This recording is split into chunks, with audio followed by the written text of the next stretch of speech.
What's up, everybody? Just for you. It's Tuesday night, which means it is date night, and we are back with another episode of the Two Birds podcast. And of course, I am joined by the beautiful Crystal, and you know me, Jamie.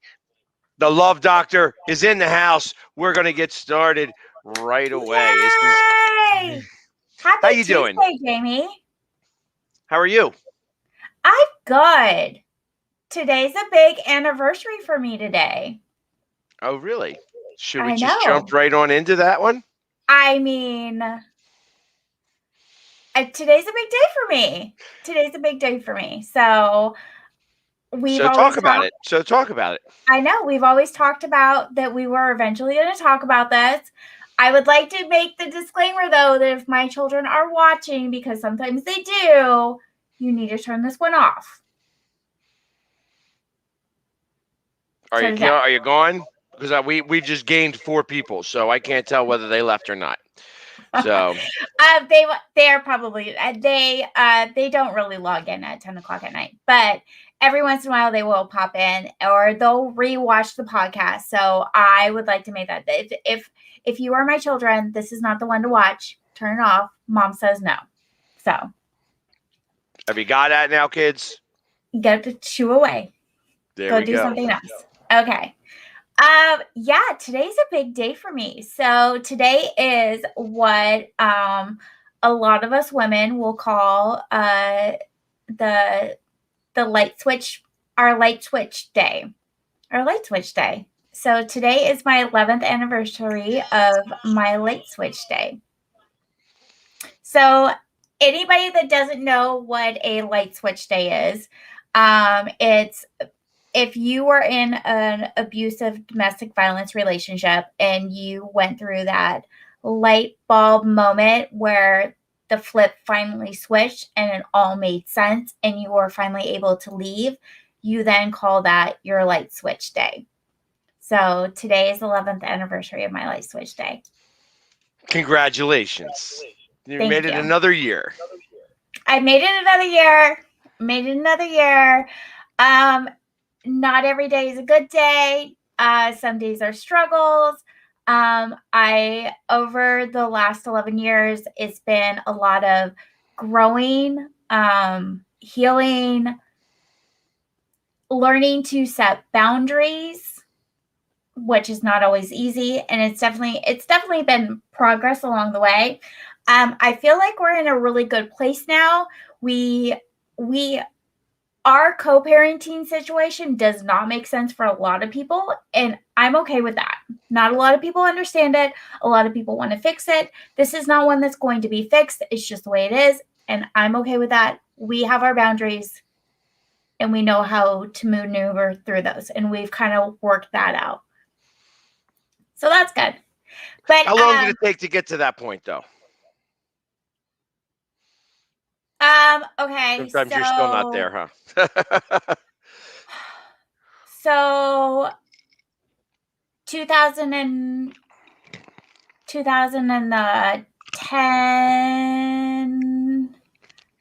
I left for the last time. We finally got divorced in 2012. It took us 2 years to get a divorce.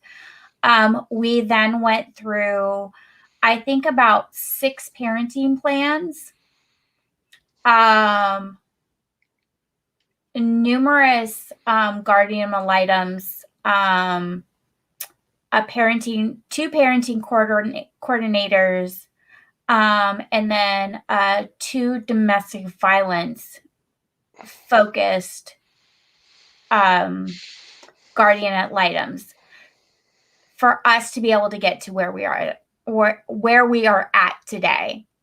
And it doesn't sound very good. No, it's a struggle. It's a struggle, and it's still a struggle to this day.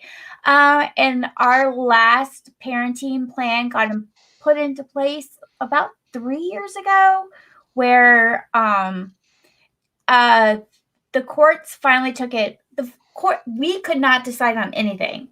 So the course kind of finally took it out of our hands almost completely and left it up to a guardian ad litem to make our parenting plan. And most parenting plans are an average of like, and Jamie, I don't know how big your parenting plan is, but most parenting plans are like 5 pages long, right? Like it's a pretty like quick like, here's the schedule, here's what you guys do, here's your holiday schedule, here's this, here's that. Like it's a quick like solid this, that, and the other, right? Okay. Our So parents, I'll tell you, my parenting plan is 0 pages. So that's amazing. I will talk about this after you're done talking. So So our parenting plan is 26 pages.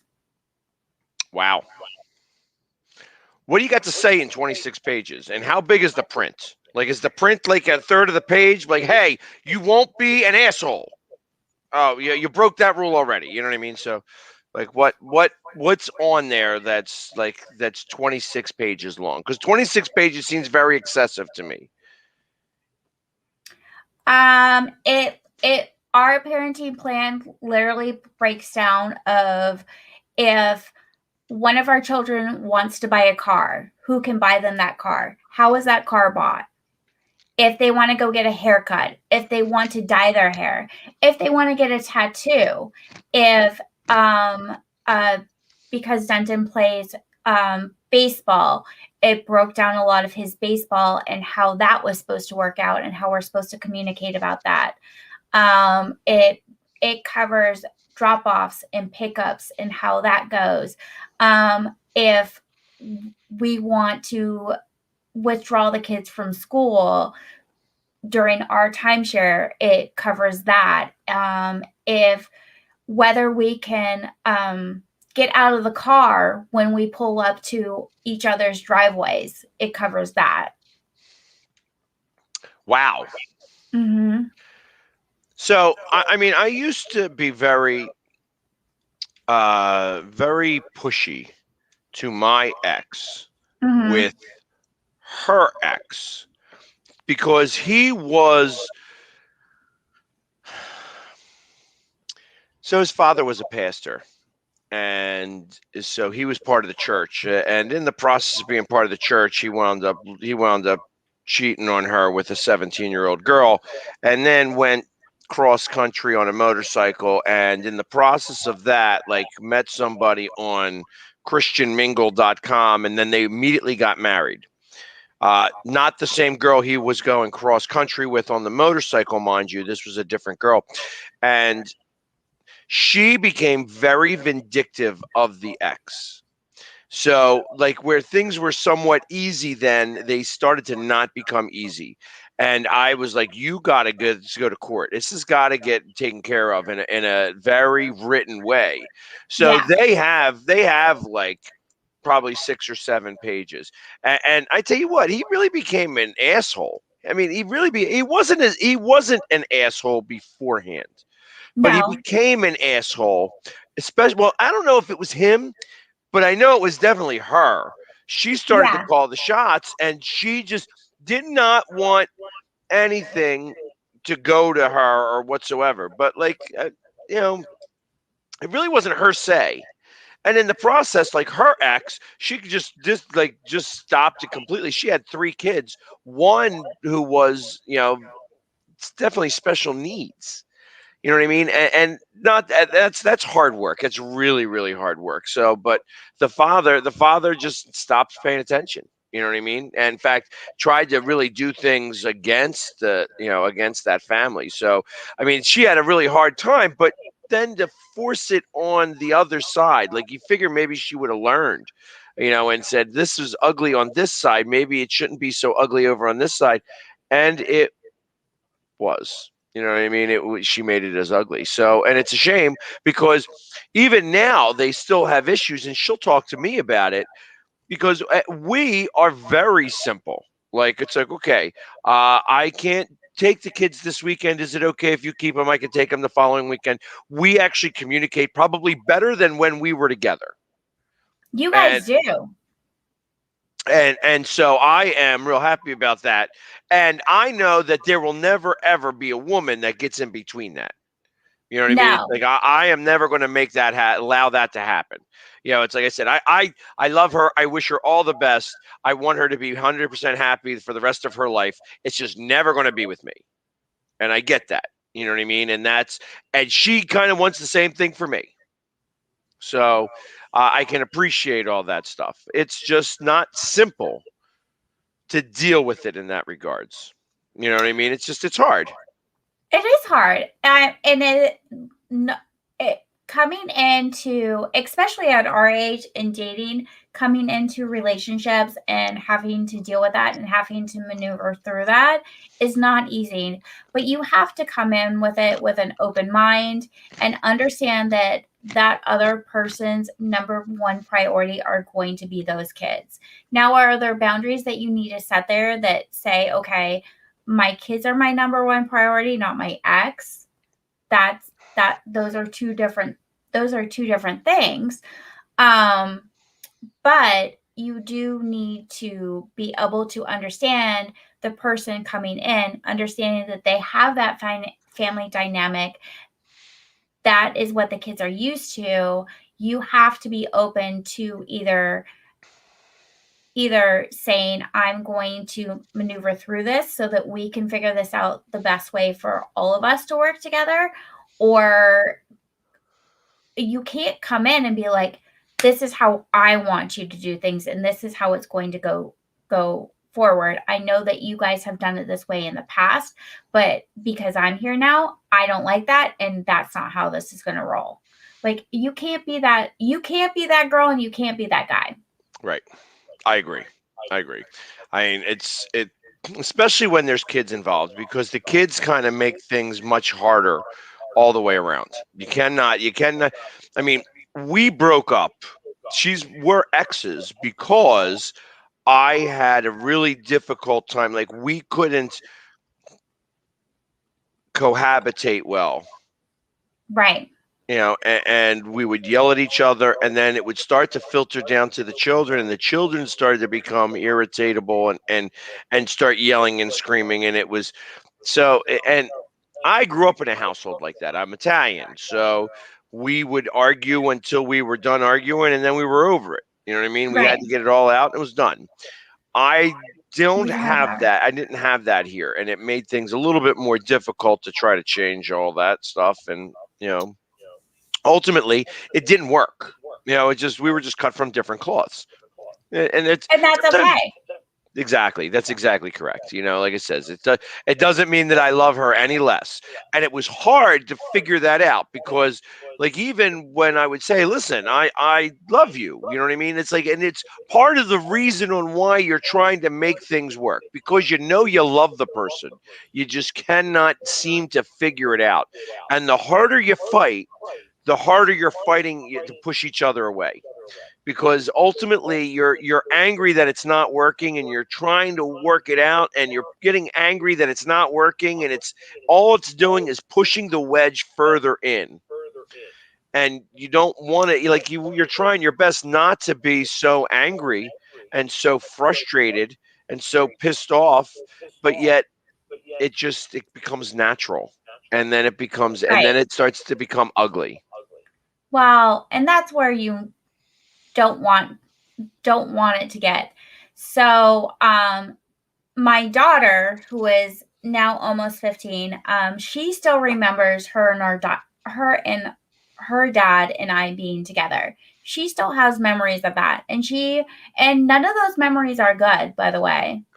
And when we fight now, they still trigger very much inside of her, and she very much gets upset. Where my son doesn't remember us being together, but he knows the conflict that we have gone through during the aftermath. So for our co-parenting relationship, it what how we respond and how we react very much has affected my children, and that is never a good thing. And they have learned that we have a parallel parenting plan, which is not a normal thing, which means whatever goes on in my household is what goes on in my household, and whatever goes on in his household goes on in his household. And he can't dictate what goes on in my household, and I can't dictate what goes on in his household. They're basically they're two separate worlds.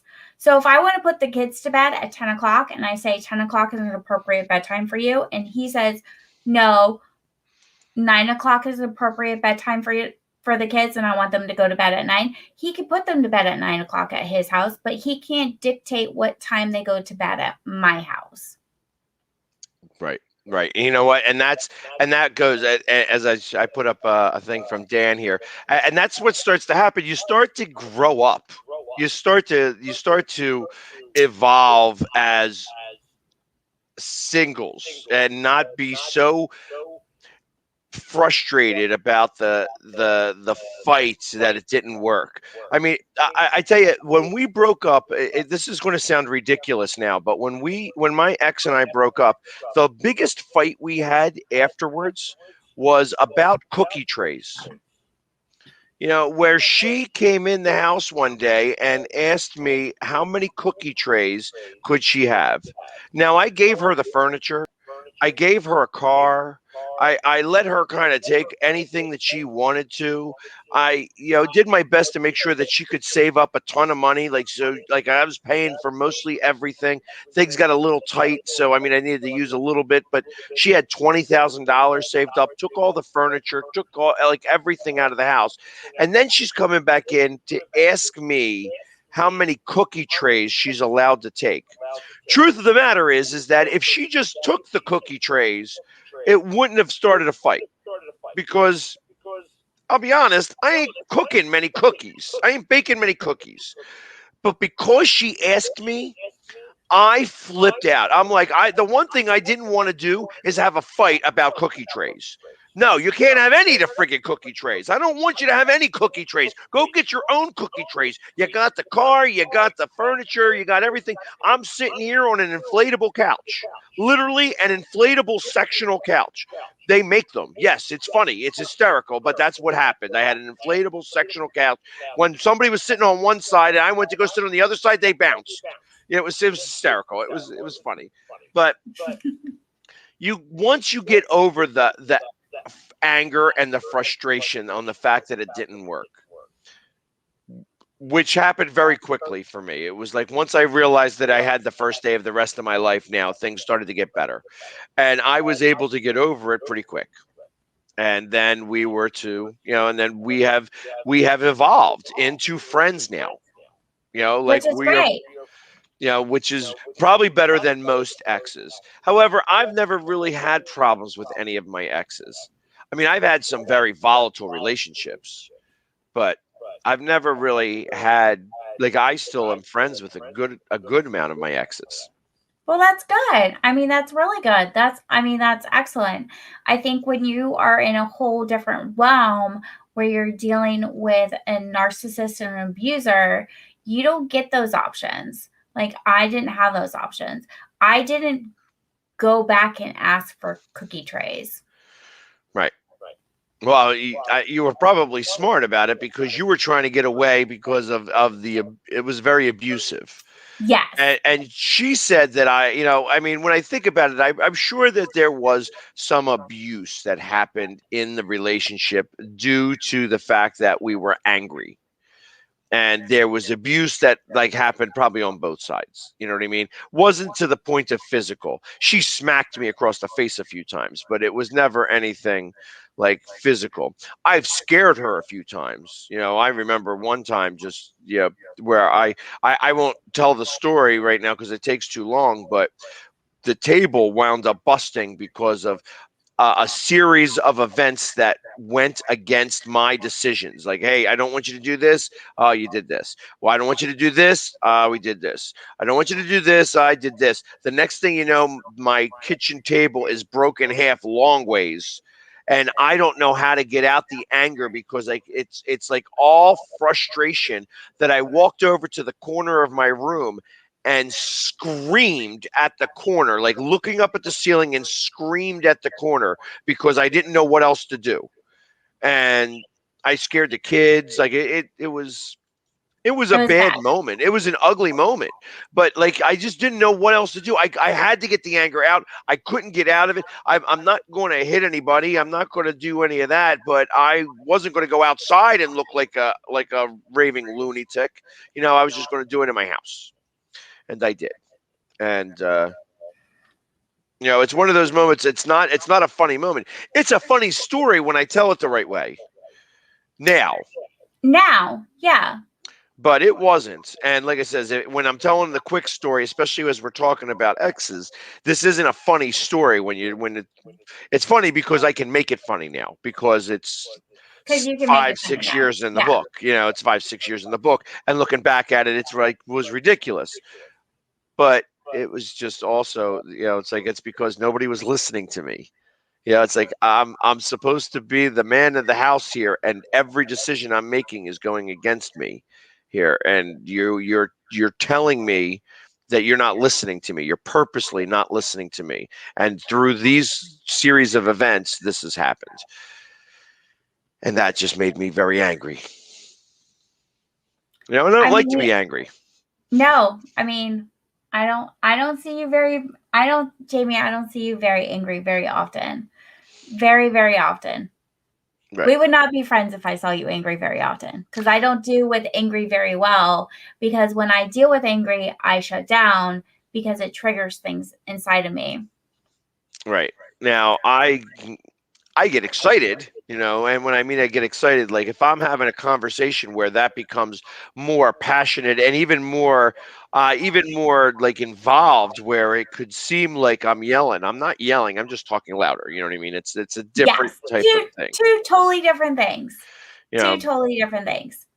But So, some Jamie, I people want to can't tell share. the difference. I know. Well, I can tell the difference. So, I'm going to share something with you guys that I wrote.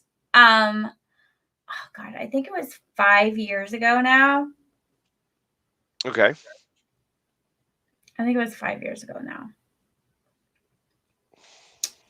But I want to share it, and it's going to take a minute, and I may cry, but I'm gonna work my way through this.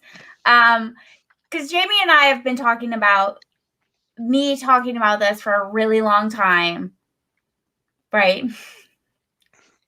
I mean, this goes back to just to give everybody who's watching a little bit of heads up here. Uh, we've been doing this now for 2 seasons, and we would have our show, and then afterwards I would have a talk with her, and we would be talking about this, and I'm like, this is what the show is supposed to be about. It's not supposed to be about what we're trying to force it to be. And so it's taken 2 years for this to come. You know what I To mean? come. So And I and a lot of people that are not in my inner circle don't know this about me.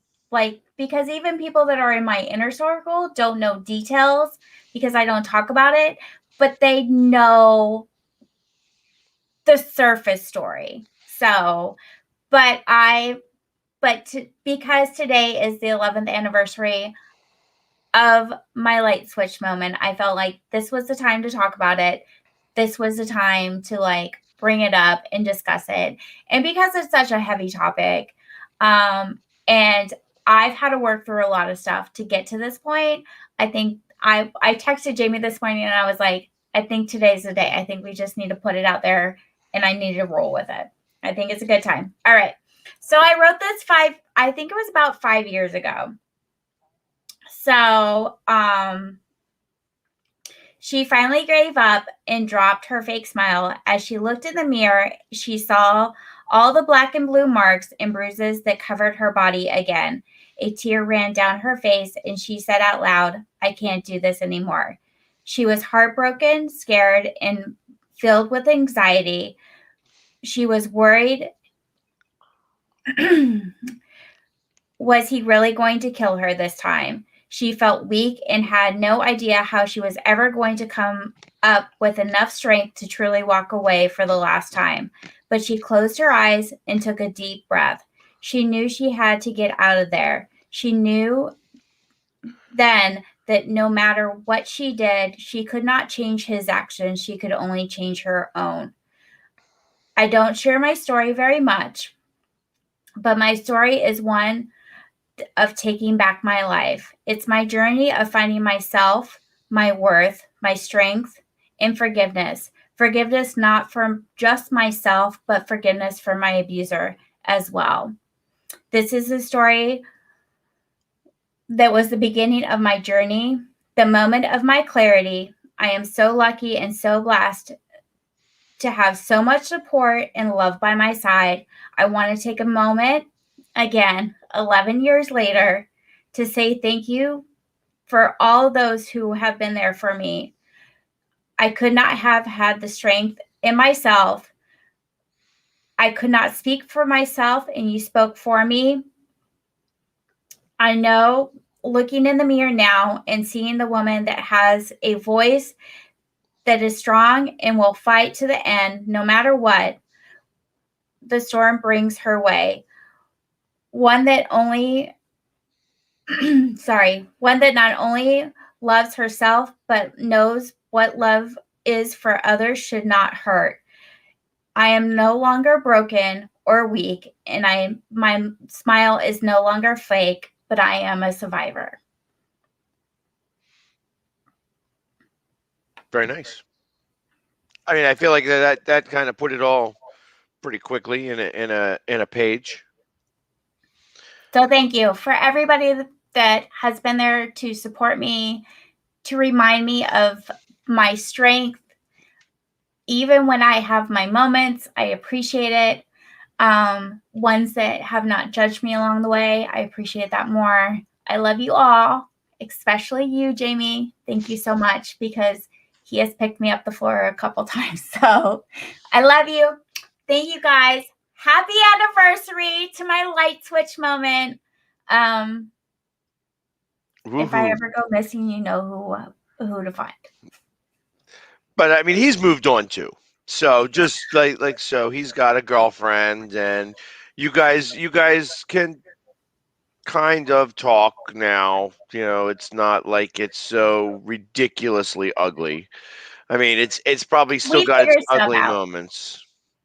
I We've wouldn't call you guys friends, but it's more of a you know uh, we have learned communication to based. coexist in the same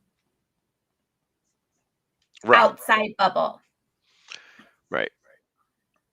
So, but that's, I mean, We like I don't said, talk to each other. We haven't talked to each other outside of courtroom and 6 years. We don't have each other's phone numbers. That's part of our agreement. We talk through a court order app. When we're in the same facility, like when my son's playing baseball, we keep our distance. We don't actually interact really very much. And we give each other space. And we've learned how to do that. The kids have learned how to adjust to that because they know that it's better than us trying to interact. And that has become their normal, and they're okay with that being their normal. So we have figured it out what is best and healthy for our relationship. I think it makes it hard when people come into our lives and want to change that because I think that they can make it better. And honestly, like this is good. Like we're good. Like we don't need to make this better. Like we figured this out, and this is our I'm in this hallway, you're in this hallway. Let's cross paths when we need to, and we don't need to be friends or interact. And we're fine with that. and it's important. You need to be able to get to that point. Yeah. We did. We did. We did. And then, and now it's easier to move on because now you don't have to look behind your shoulder. You don't have to worry about what it's going to be like when a boyfriend is going to be in the same vicinity. You know what I mean? It's just like if things become a lot easier to just be able to control and to think about and to deal with in the grand scheme of things when it's all said and done. I think it's harder when a boyfriend or another significant comes in and thinks that they're going to change that, and you try to explain like this is our healthy, and they're like, well, that's not healthy, and I'm like, okay, I understand that might not be your healthy, and I completely agree with you, but this is our healthy, and this is where we need to stay. Well, and I can understand that. You know what I mean? Like, and that's, and first off, any guy who wants to come in and try to change and disrupt that is really not doing any good. It's No. becoming more of an issue, really. It starts more problems than, because ultimately, when somebody wants to start to do that, they're actually taking on some of the history of your ex. And that's kind of part of the problem. You don't want them to take on that history. You'd rather them have their own history. But if they're going to try to push that envelope, it's not going to work. It's never going to work that way. It actually is going to be something completely, opposite of that. It's kind of like when a new person comes in my life and they're like, well, he needs to show you respect. I'm like, well, this is him showing me respect. Well, he needs to acknowledge you. And I go, okay, but that's not going to happen. And I'm okay with that. I'm okay with that. And this is our respect. Like this, do I wish he would show me more respect? Absolutely. But this is our respect at this point, and this is a healthy line for us, and we're okay here. Our children are not being affected here. Right. And that's the most important part. And that's the one thing that I'm really happy about. Like, my kids are healthier now because of my relationship with her, and the fact that we are good is good. It's interesting, though, how I do not have a very good relationship with what would be my stepdaughter, because she would always seem to go run back and tell her father. Like, she would always um, side with her father instead of her mother and a lot of different things. And where she would actually, like, I would have some interactions with her. Like, I took her down the shore, and she then said that I did something very specific, and then was home for another week with her mother, never said a word to her mother, but went to her father and told him. And all the drama that got created from that, and it's like, here it is. I did so much for you. I would do things for you, and I never asked you to call me dad. I never asked any of that. I never tried to push anything. Like, if you wanted something from me, I would give it to you because I wanted to treat you like my own. However, you made it so that I couldn't treat you like my own because you wanted to continue to push the wedge, and it's a shame. It's a shame because she could have gotten much more from me than she ever gets from him, because he looks at her as a dollar sign. Well, and because she's young right now and she won't figure this out until she is older, it for her, she was doing that to gain his attention. She still And is. it's not positive attention that she is really seeking, because you were giving her the positive attention, but she was saying those things to gain his attention. And Right. although it was hurting you and everything that you were doing, she wanted that attention from him. So in a sense, it was kind of like, I want to make my dad jealous from what he's doing, so my dad will do that for me or do better and pay attention to me. And it's an unhealthy way, and she's going to have to deal with those unhealthy feelings in the future, because she's seeking that validation from her dad that clearly she's not getting. Right. And ultimately, because he is the type of person that he is, he's not a bad guy. I mean, ultimately, he's not like the devil. It's just that he is, how do I put this in a very, like, in a real sense? He is lazy on life. You know what I mean? So it's like ultimately, it's like he would rather not do anything.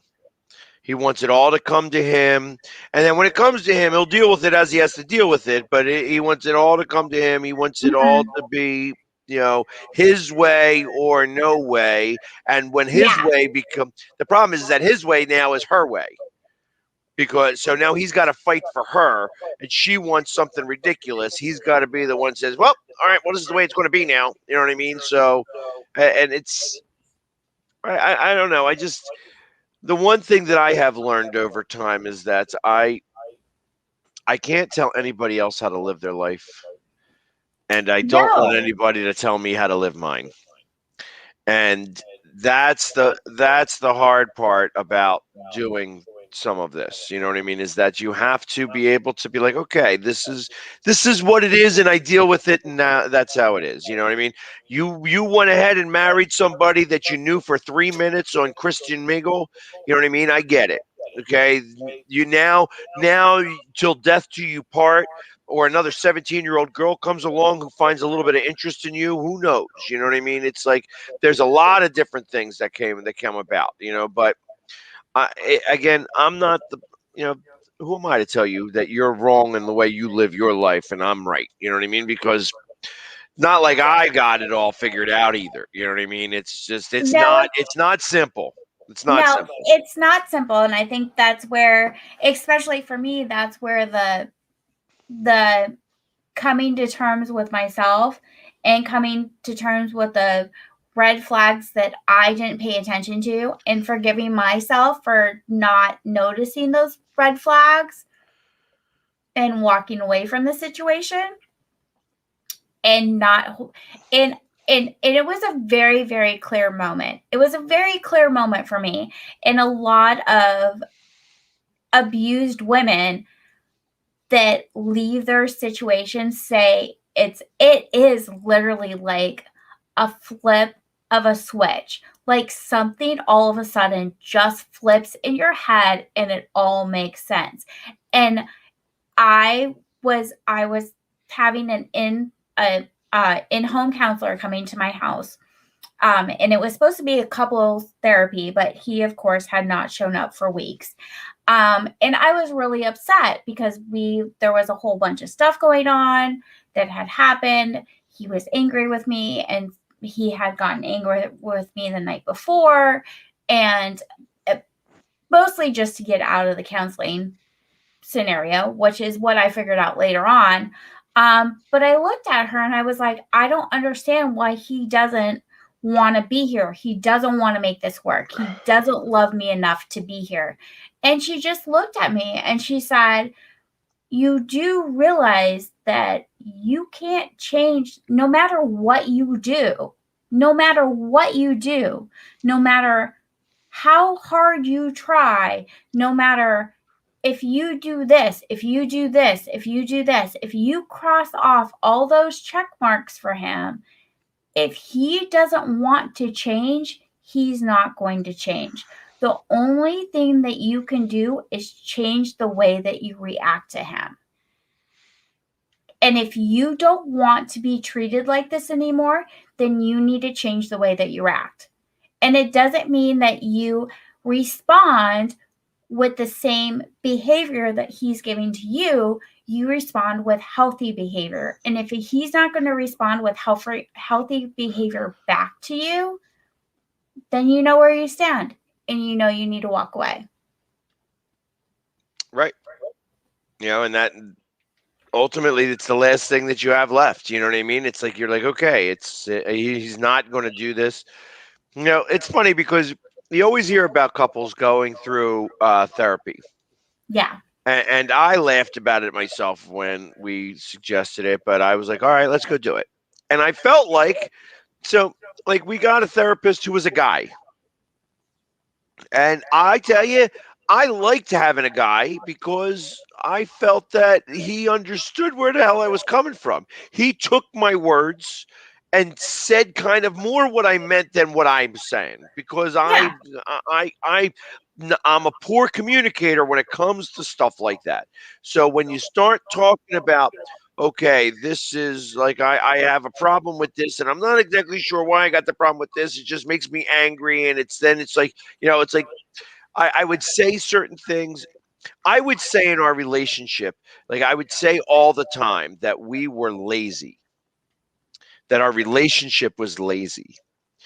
And I'm not a lazy guy. I didn't really look at her as a lazy girl, but our relationship was lazy. We did not want to put in the work on either side, and like when we would have an argument, we would go 3 days without talking. That's Actually, not okay. she would go 3 days without talking to me. I would get butterflies in my stomach, like knots in my stomach to come home from work. After working all day long, I get knots in my stomach and it would blow my mind. Like I would have to get to the point where I would just explode, be like, I cannot live this way. I cannot live coming home every day after working my balls off every friggin' day for me to come home for you to ignore me and not speak a word to me because you can't figure out how to talk to me. That made me I like even now thinking about it just gets me to a certain level of frustrated because I couldn't figure it out how to talk to her and she couldn't figure out how to talk to me, and that would grow. It grew to the point of I can't have you here anymore. I have to have the first day of the rest of my life begin without you, and that means you have to go. You have to get out. You have to get out. And that's what happened. You know what I mean? And like I said, I love her to death. I wish her all the happiness in the world. I just know it's never going to be with me. And that's after when you think of all that, that's kind of a pain in the balls. It's a pain in the balls. It's not something that's easy. And it No. doesn't make it easy for your children either initially. But they get it and they see us together enough.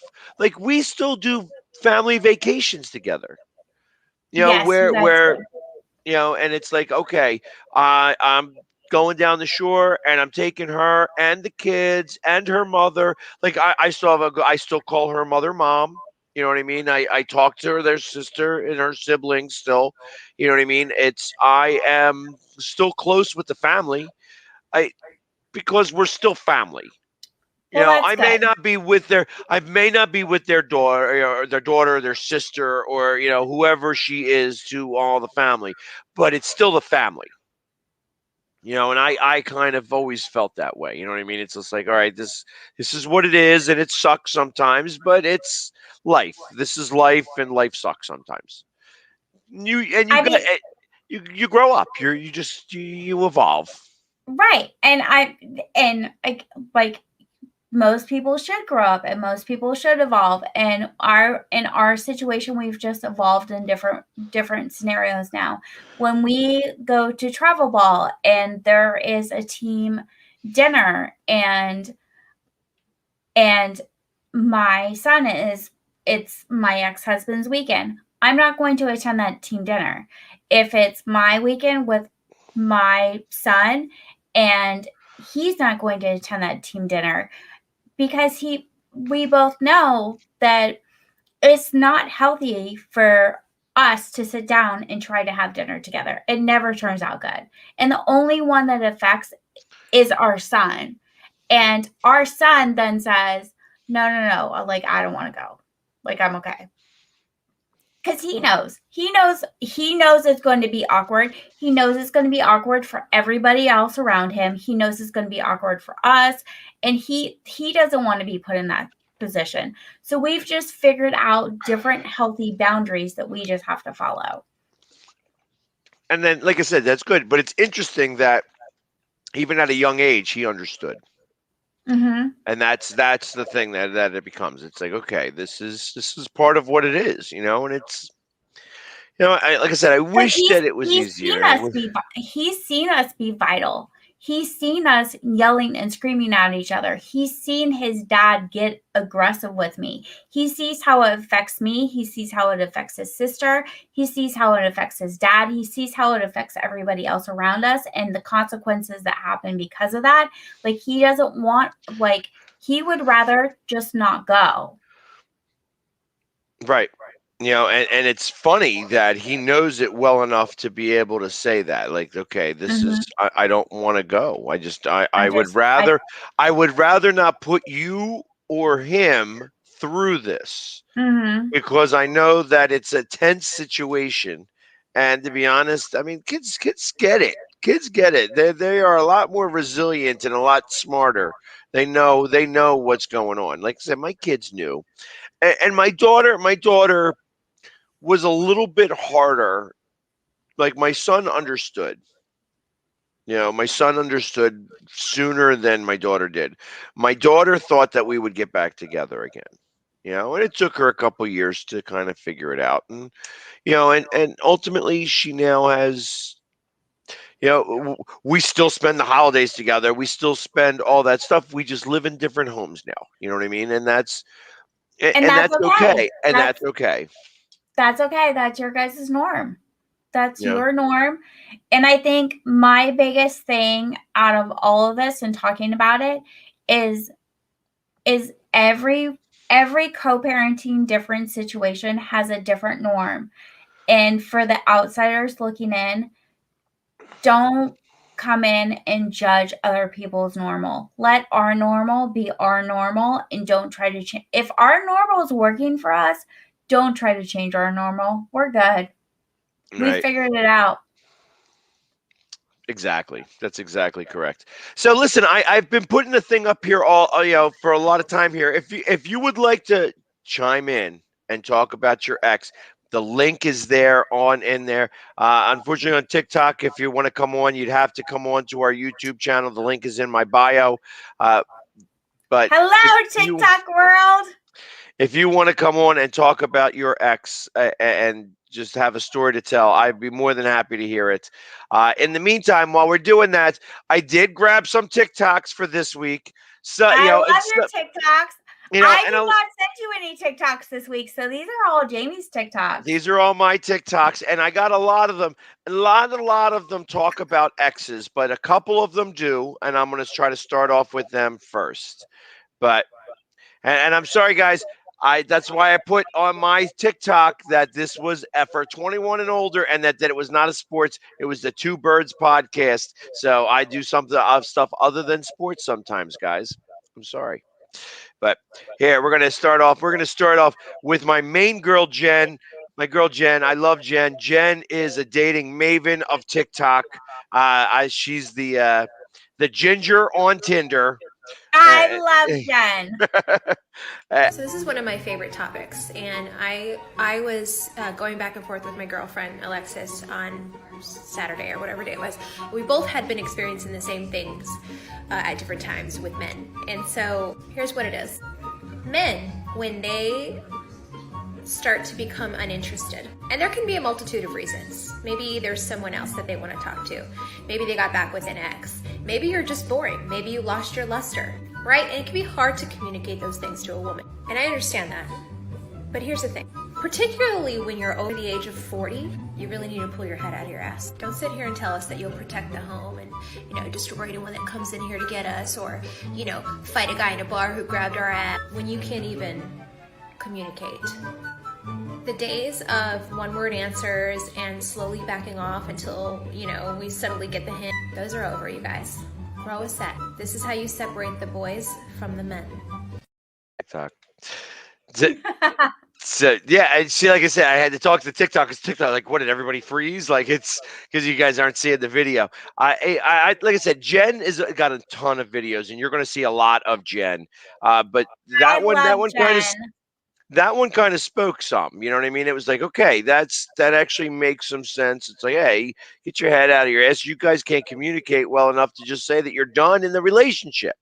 That you want to become exes. It's okay. It's okay. Most of the It's time they okay feel it to already. say that I'm done. Exactly. Exactly correct. So here's another girl who is always really good on taking the men's side of things. Um, You know what I mean? So it's a lot of a difference. She's got a lot of takes. You're going to start seeing her as well, a lot, because she has a lot of good advice for women. but this was one of the ones that I kind of grabbed this week. I grabbed 4 of them. I only used one of hers this week. So here you go. Okay. Can we talk about the man who admits he wants you, respects you, and gives his time and attention to you? Does anything to make you smile, and doesn't see any other girls like he sees you? Sounds like an amazing guy, right? Yeah, he's probably in your friend zone. I said what I said. She is awesome. She's got tons of these. And she's always got the guy side of things. And you know, it's funny because sometimes I don't agree with her. Like I actually stitched one together where it was like I didn't agree with what she said. However, I like what she says in general. You know what I mean? That she's always saying, hey, she's trying to get women out of their own way sometimes, which is what a lot of that is. Hello. I mean, I think Jamie, I think a year ago, I would have probably put Mr. Big in the friend zone. I could believe that. Mm-hmm. So, I mean, there's all different, you know, and not only that, there's a whole bunch of different types of exes. You know what I mean? Like, so, like, when I sent out these, I send them out and I tag, and I don't tag friends, but I send the messenger out to all my friends. And I get some responses back like, hey, this is about your exes. Should I be worried? And I'm like, no. First off, I'm never going to tell anybody by name. You know what I mean? Secondly, I liked most of my exes. There was I understand that, hey, things don't work out. And there was something about you that I enjoyed then. That didn't leave. It just got, it just got replaced by things that I didn't like. So, and it didn't work, and that's okay, Well, that means that we're human beings. You know, and we didn't want to go through the battle of trying to do this for the long term. I'm very different where it takes me a minute to get there, but I'm good at forgiveness. Once I forgive you, like I'm okay. I'm like, we're good. Well, and that's kind of part of what it is. It's, there's got to be lots of that type of stuff. But this was one that I chose, and this is actually a part 2. We're not going to hear part 1. We're just going to go right with the part 2. I felt that it was actually good. Are we going to understand what part 1 was? You're going to understand just because this guy is like a doctor, and he explains it like a doctor. Okay. Men are programmed by nature, not by society, to respond sexually to the visual.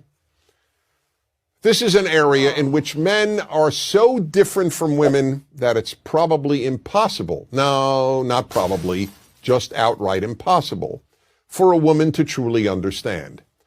Of course, women find some men attractive.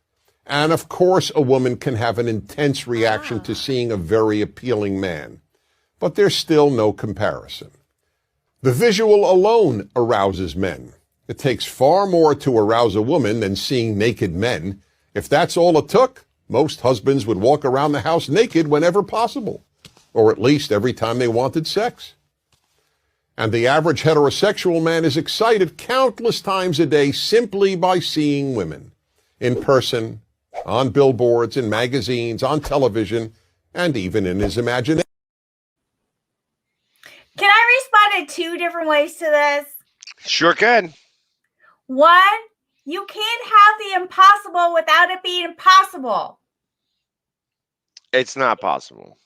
It is 100% possible because I can walk around every day and look at pictures of guys. And if my husband walked around naked or Mr. Big walks around naked around my house, I am absolutely going to be aroused and I'm actually going to want to take advantage of him. So don't tell me that that's not impossible. Like, No. He said that if that was all it took, he would do it all the time. There's going to be lots of times where you ain't interested. He could be walking around and strutting his stuff and doing whatever with the flagpole up, and it ain't going to matter because you're tired. No, not this girl. No. Okay. Not this girl. Okay. I'm not here to argue with No. you. I am not here to argue with you. I know. You cannot make the impossible without it being possible. Okay. All right. So we'll move to the next one here. This one, I don't even remember what this one's about, but I only got good ones. This one was probably about the dating app. This All was right. about a dating app. Here we go. Okay, question for the single community that is on dating apps. I keep getting asked this question and there seems to be no good response. So tell me how you guys answer this, please. What are you looking for on here? I'm not here for my health, I'll tell you that much. But like you cannot say a boyfriend. They will disappear faster than they appeared. That's just not an option. And you can't say something casual if that's not what you want, because then that's total opposite of a boyfriend and that's what you're gonna get. So if you kind of want something more than casual, like you can't say that. If you say you don't know, you look indecisive. Guys just hate that. I wish a girl could make decisions. We know. Wish you could do a lot of things too. So I've tested a lot of different answers. I just am also getting frustrated. I responded the other day with Nemo. We finding Nemo? Can we do that? Like, I don't think you thought it was funny. Anybody knows the answer to this question? One, I almost actually sent you that TikTok. And two, I love the Nemo response, because if I was still on dating apps, I would 100% start sending the Nemo response. Period. Nemo, what are you looking for? Nemo. Because my response was, whenever anybody was like, oh, what are you doing? Like, why are you on a dating app? What are you looking for? My response was always, well, I'm looking for Prince Charming, but he got lost in shipping when I ordered him like 6 months ago. So I figured that I would just give this a shot. And I either got like a really good response back that was like, haha, funny, or I got like, you're full of a bunch of like, you're full of SHIT. And figure your shit out. And I'm like, if you don't understand that sense of humor, you are not going to understand me. And I'm perfectly okay with maybe not. Because I was okay with that. But I love Nemo. I would have, if I was still on dating apps and I was still getting that question, 100%, I would start sending Nemo. Sometimes I look like Nemo, but that's beside the point. We're not talking about that tonight. And I won't be. Nemo's put away until September of next year. So I don't think that there is a good answer for that. I do not think that there is a good answer for that, because if you are on dating sites, if you say, oh, well, I'm looking for the one, or I'm looking for, my Prince Charming, or I'm looking for a serious relationship, or I'm just looking for a hookup. It all depends on the person that you're talking to, like how they're going to view that, and you're never going to have a good answer. That is the worst question that you can. There's so much more better questions that you can ask somebody other than what are you looking for? Take somebody, if you are that interested in somebody, to ask them that question, take them out on a date and see how interested you are in that person. Don't ask them what. Do you want to know what my response is when somebody asks me that question? Figure out how you want to respond to that question. Do you want to date them? Do you want to pursue them? Are you looking for a relationship with them? Do you want to go on a second date with them? Why are you asking them what they want? Clearly they want to date because they're on a dating app. They want to be asked out on a fucking date. Ask them out on a date. Take them to dinner. Exactly. I did a TikTok on that earlier this week. I told guys, I said, don't be afraid of the no. Really, you could get tons of no's. Because I want to date. I'm on a dating app because I want to date and I want to get out. And I don't want to date in my inner circle because I know that I'm not going to meet a guy in my inner circle. I already know them. They have either been friend zoned, they are married, and I'm not going to go either route with them, or they're too close to my friend group that if we broke up, it would not be a good situation. I'm not going to date those guys either. So I went on dating apps to meet guys that were outside of my circle because there was no other way that was going to happen. Why? Because when I went out with my friends, and I wasn't worried about meeting guys, and guys would not approach me because I was out with all my friends, and not all of my friends are just girls. So that wasn't going to happen. Me personally, I love. So I was on dating apps to date. I was there to date. Ask me a stupid question, you're going to get a stupid answer. Here on that. Here on that. Speaking of, I won't say that. She's not stupid. She was just very, very frustrating. This was a video that I wound up stitching. So my video, like if you're on TikTok, and I didn't TikTok this, for all those people that are on TikTok, actually I got nobody on TikTok watching me here, so I don't matter. So, but on I my have like TikTok, 5, so I did it on my single dad Jamie. It's not single dad, or the love doctor Jamie. Mm-hmm. And I stitched it because this made me so angry watching this video. It made me so like I was like, who the frig is this person? Like, who is she to try to dictate like this? And it made me think of a lot of different things. But let me just roll the clip. I do not accept a coffee or a walk as a possible date option, and neither should you. First of all, I'm not a dog that needs to be walked. Second, I have an espresso machine at home, works fabulous. We're not doing drinks either. You're gonna try to get me drunk and take me back home. No.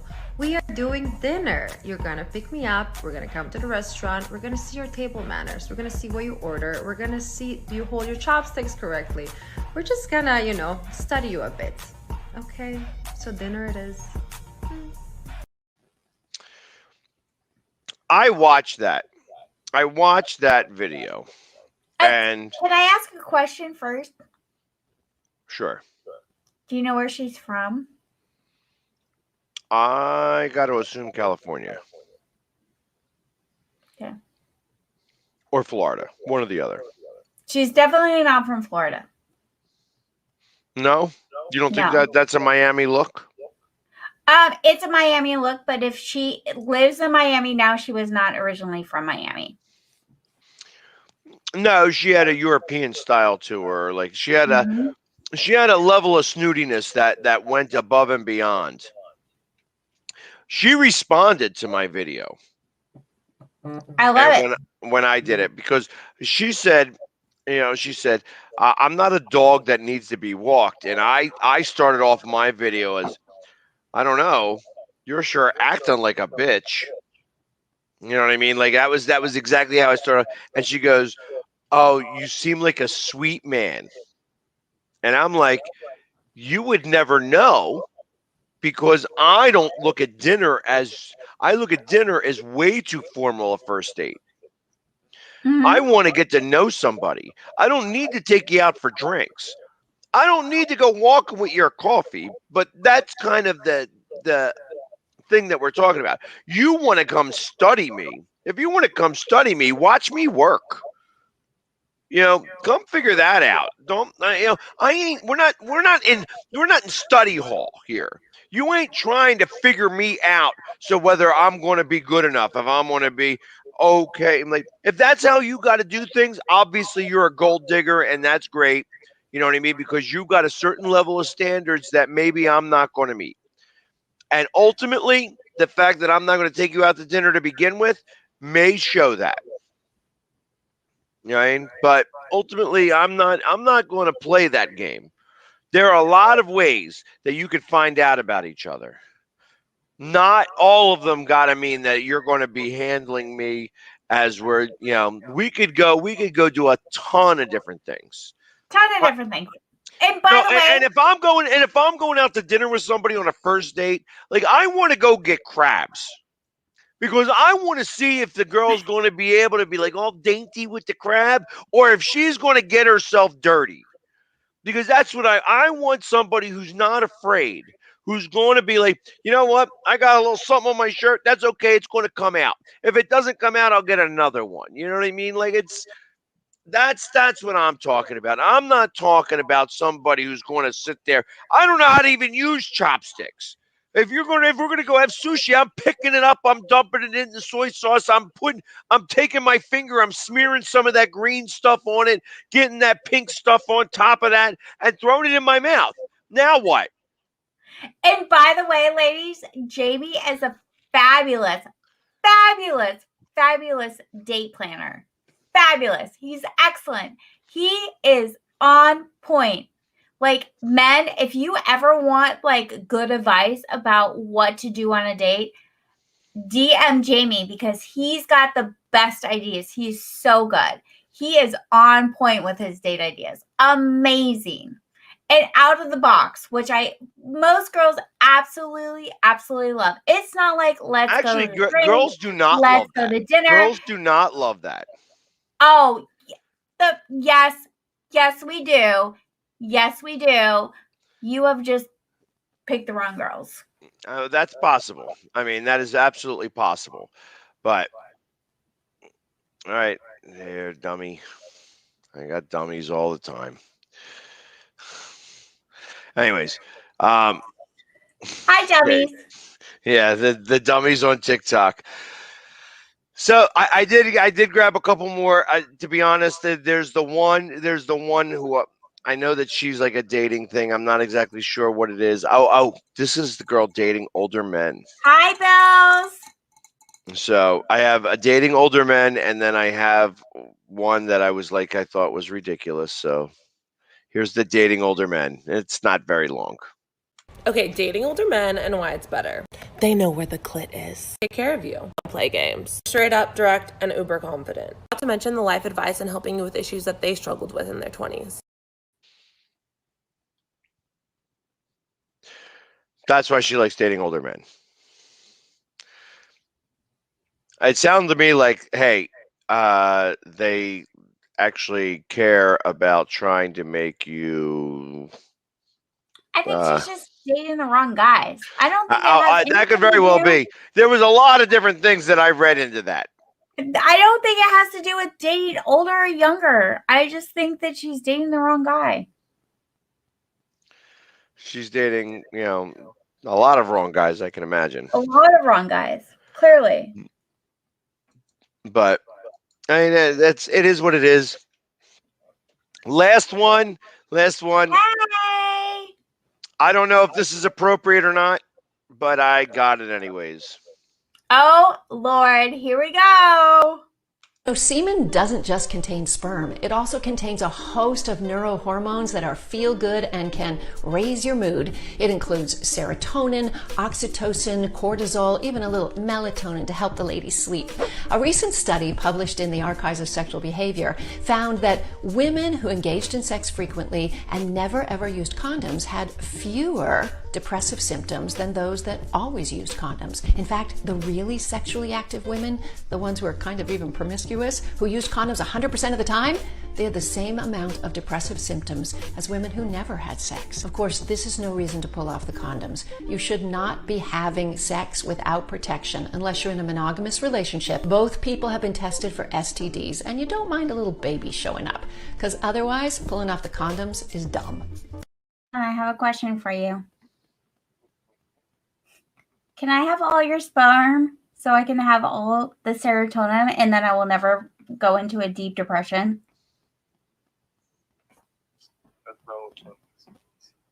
What? Is he watching the show? Did he not just see all of the good things about what's going on with semen? With all the semen. Can I have all the semen so I never go into a deep depression? And that was my TikToks for the day. Now he's just laughing. So, anyways, and I wanted to be able to kind of talk a little bit about, so it's not all about bad exes. Like, listen, there's there's always different types of exes. There's the ex that we regret. There's the ex that we are still kind of, yeah. There's the ex who's like the not really the ex, the one who continues to come back and come back and come back and come back. And I did another thing this week where I was talking about closure, and I spoke specifically about women and closure, and how women have to figure out a way to be able to get closure in their relationship. If they do not get the closure, what happens is that they start to bring on some of the history of the ex into their relationship. And ultimately, because they don't get closure on that previous relationship, the new relationship suffers in the exact same way because they haven't closed the book. Truth of the matter is that once they finish with the new ex, they still can't get closure, even if they were able to close it up with that guy, because the closure is still on the guy beforehand. And that's really a tough thing to try to figure out. So when you're trying now, and the first thing that I got was from a woman saying, hey, guys got to do the same thing. And I'm saying that guys do things differently in that regards. Guys will bring forward problems because they're guys that don't want to change, that they don't want to take responsibility for the relationship. So True. when there are parts that are going wrong, like you have when two people break up, they both break up. They're both at fault. They both had issues. They both had problems. They both had something to do with the fact that you're breaking up and not staying together. Guys get over the fact guys don't need closure as much as women do. And the reason being is that guys forget quickly, a lot quicker than women.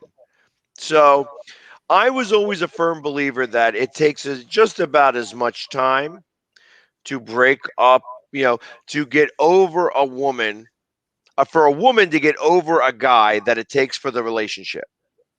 If you had a 10-year relationship, it sometimes will take 10 years for you to get over that guy. Guys do that in 1/5 of the time. If you had a 10-year relationship, it takes them 2 years to get over it. Now, they may say they're fine and do whatever, but it's still going to take that 2 years time. They will show very specific tells. Guys have tells because they're not very good at hiding things. 100%. Guaranteed. Even when they say that they're over that relationship or they've been out of that relationship and they think that they're over that relationship, that doesn't necessarily mean that they are over that relationship. I think that comes back into my earlier saying is like they need to be able to set those boundaries. Right. And so when the guy brings forward problems, that's because they chose not to take responsibility of the previous relationship and they're bringing the same issues into the next relationship. That's why certain men are not good dating prospects, because it's always the same problem over and over and over again. I know about that because I was one of those people. I felt like my problem is communication. I know that straight out. I have a problem communicating. The reason why I have a problem communicating is because I am always looked at as, because I am withholding information, that I'm being shady. And because I'm being shady, that means I must be out doing something wrong. Truth of the matter is I'm not doing anything wrong until something wrong comes into my path. And then I might do something wrong, depending on how interested both parties are. It could just be the wrong person. You're right. Me? You talking about me? Or you. Somebody that's on TikTok, I imagine. Yes. I mean, I 100% agree with you on this, Jamie. And I bring this back to Nick and I's relationship, because I think that he was in his relationship with his ex-wife for so long, and he did not heal the wounds or fix what he needed to do to fix that situation. And I still don't think he has done that because of the relationship that I see him in now. It's the same. Yeah, but I think that so Like you, the difference in some of this. fix that stuff and to move forward and not come across those same arguments or those same aggravations or those same things over and over, those same things with your friends, those same things over and over and over again. You have to fix that stuff. And it's either you fix that stuff in yourself or you fix those boundaries or whatever the case may be. But you have to fix that within you. And I saw it within our relationship. I saw it within his relationship that he had with his girlfriend prior to me.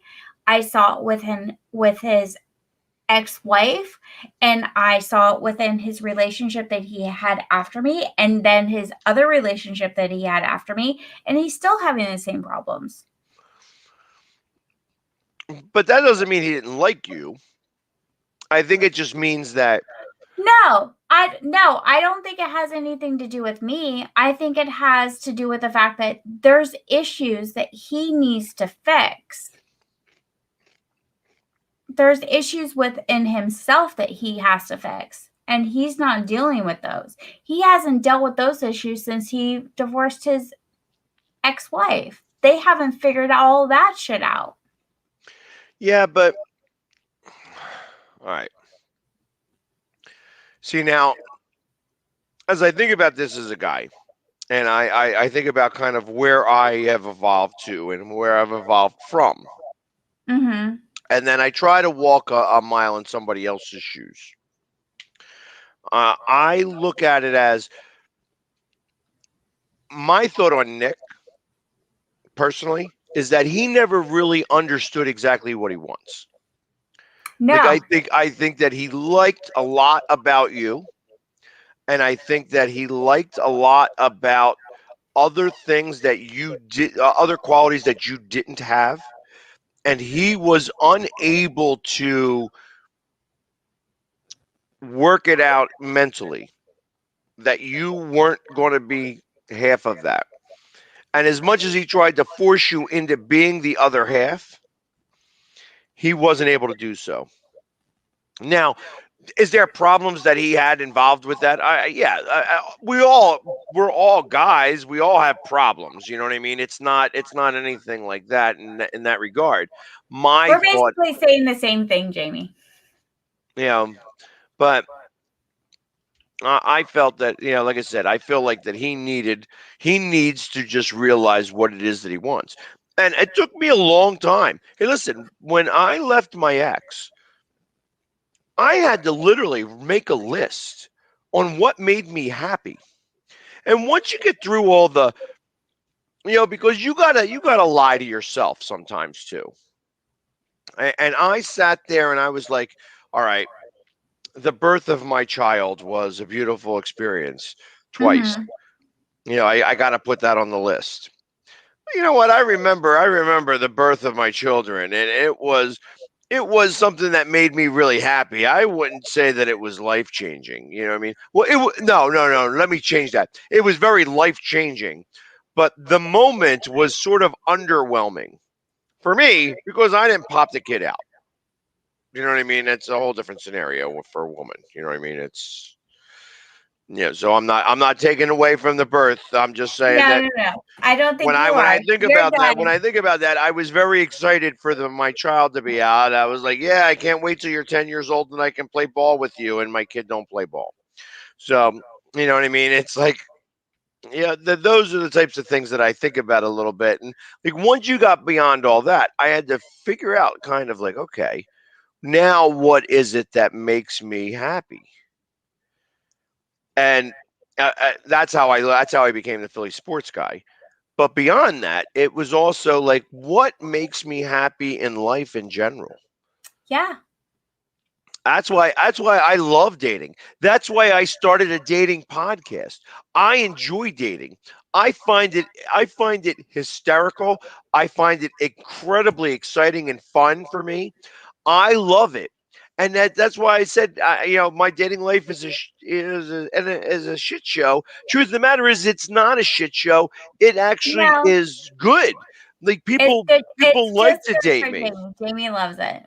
Right. I love doing this type of stuff. I love going out on dates. I love learning about people. I love talking to people, finding out about them, getting getting those feelings about wanting to see somebody. I mean, you saw kind of how giddy I got for a second, about this girl that I met Hmm. in Cleveland. And I like that feeling. Now, here it is, we're 2 weeks past it now. We're still texting each other. Actually, I purposely didn't text her for 2 days because I felt like she was giving me the ha ha ha, thanks for saying good morning. And I was like, you know what? I won't say good morning now. If you're gonna text me like that. And then she texted me. Like it took 2 days, and then she texted me. She's like, "Hey," So, and then I was like, "Okay." That's all I wanted was just a quick text. Yeah, I just needed you to initiate a text to me. Didn't need it. Didn't have to say much. Could have been just like, "Hey," you know what I mean, and that would have been enough for me. It was like, then I can start texting again. But I need you to know. I need them to find out whether you're thinking of me during times when you shouldn't be thinking of me. And she was. And she was. So, and that kind of affirmed my feeling a little bit. I Like I love said, that, it Jamie. was a little goofy. And you know what? It was funny because somebody was telling me about it. She's like, I was watching your show and I watched all the way up to the point where you said you didn't want to talk about her all show. So, it was like kind of funny. It was kind of funny to me. I'm like, well, yeah, because I didn't want to spend all show kind of being like getting on it because it wasn't, she didn't, she's a great girl, and I like her. I thought we had a great date, and it's rare that I have great dates. It You know is what I real mean? that, and there was a couple of us that all agreed. We're like, "Whoa, Jamie has not been this giddy about a girl. Like, this is new. We haven't seen this in a while. Like, all right, okay." So, but I spoke about it to a few people that recognized it, like, oh, Jamie's got a girlfriend. I'm like, no, Jamie does No, not no, no, have no, a no. girlfriend. I never said that. I No, never said you Jamie never has a did say that. girlfriend. But I did have I I did said have I conversations about said it. Jamie got giddy over a girl. I would have never said Jamie has a girlfriend. I said Jamie got giddy over a girl. Period. End of story. And it's like I said, that part's fun. That part is interesting. Now, can I say that I'm going to get giddy over her when I see her again? I can't. You know what I mean? Because you know, and ultimately, it's sort of the age old situation here. When once you break the cherry or pop the cherry, Pop the you, cherry. Pop it. it's not as exciting. Things slow down right away. It's like right away where it slows down, and you gotta be able to get beyond that. Like you have to get beyond that if you want to try to keep it together with whoever. You know what I mean? And that's you know, again, it's like I say I'm not a grass is greener guy. I just like grass. Everybody says, oh well, that just means take off the gr there. You're Oh, not. Lord, come on. You All can't I take want off the is GR. No, you just like grass. It's fine. It's okay. yeah, I like dating all women. That's the fun part about this because it's practice. This is practice for me. I enjoy the practice. I want women to practice with me. You know what I mean? That's what it is. It's like, hey, listen, I don't need to sleep with you. You know what I mean? It's fun. Hey, listen, sex is a good time. I'm never going to turn it down. But uh, um, I don't need to sleep with you to know that we had a good time. No, no. And in her case, I didn't even need to kiss her to I know know that I you had a good didn't. time. Even though I asked her about it. I'm like, hey, listen, we talked about you, and I'm glad you didn't watch the show. And she goes, why? And Because I'm I like, asked if I should have kissed you. And well, no, I everybody didn't said say yes. that. I says we made you a poll question, and I explained the poll, and she's like, And I told her the poll question. She goes, I bet you everybody said yes. I said 82%. She goes, 82. I was like, yeah, I actually made a good reason. However, let me ask you, should I have? And she then said, after a pause, I can imagine that she thought about this for a half a second before she responded, I don't like saying her already. that she's like, yeah, I think it would have been forced. And I says, oh, did you watch the show? Because that's kind of what I said.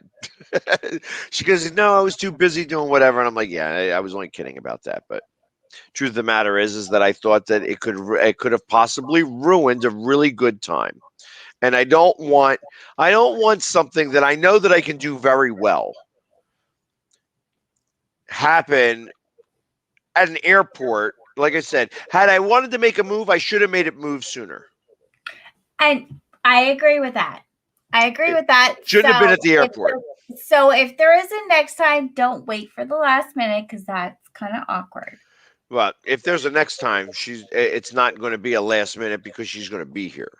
Right. You know, if she comes here, we'll know right away. Because ultimately, again, if I'm going to be in the friend zone, if she wants to be in the friend zone, or if I want to put her in the friend zone, that You'll that could figure it all, out.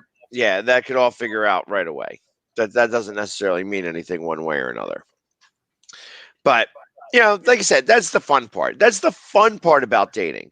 That's what and that's what I enjoy when I talk to other girls. Like, I want them to have that same type of feeling. And it's not even just with me. I mean, I try to help out women get out of their own ways with other guys. Because that's part of the fun. It's not all about me. I'm not the only guy in the world. You know what I mean? There's lots of other men out there. There That are are lots having of a other really men out there. difficult time. It's not all about you, Jamie. It isn't. It's funny because I love watching the movie Hitch. I know. That movie's I know a you great do. movie. That's a great movie.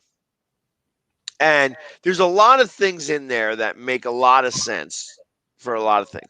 Women get in their own way most of the time.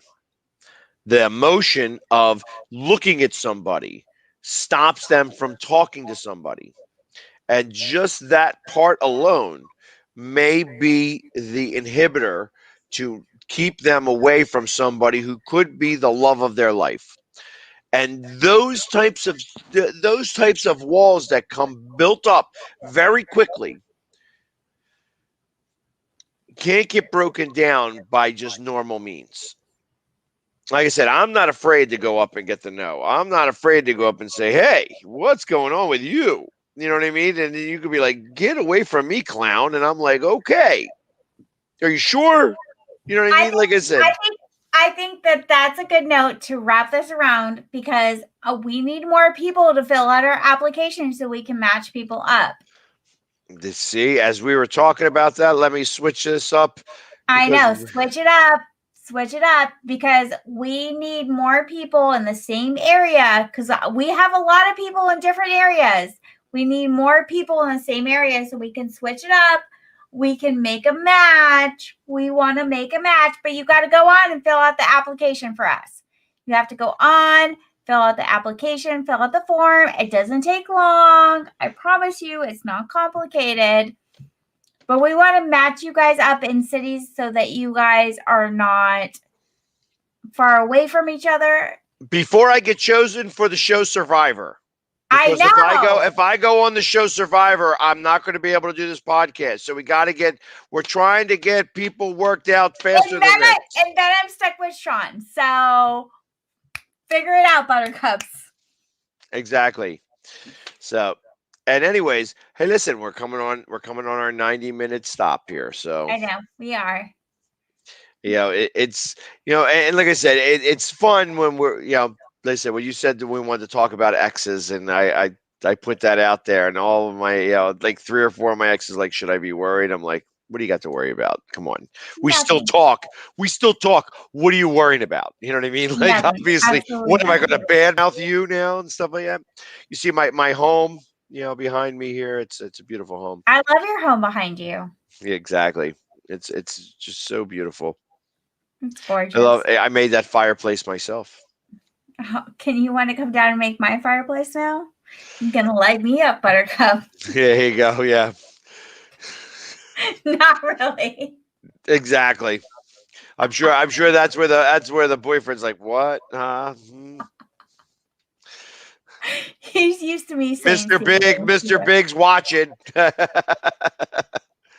But anyways, guys, we really do appreciate you watching another episode of Two Birds. This was like our 10th episode this season. We've been going strong here, and strong. Jamie, I love you. I hope I'm helping somebody. I hope we are helping somebody that people realize. If anything else, a lot of people out there. If anything else, that people can realize that they are not alone. Yeah, that we are alone. all in this together, and we are just trying to have a good time.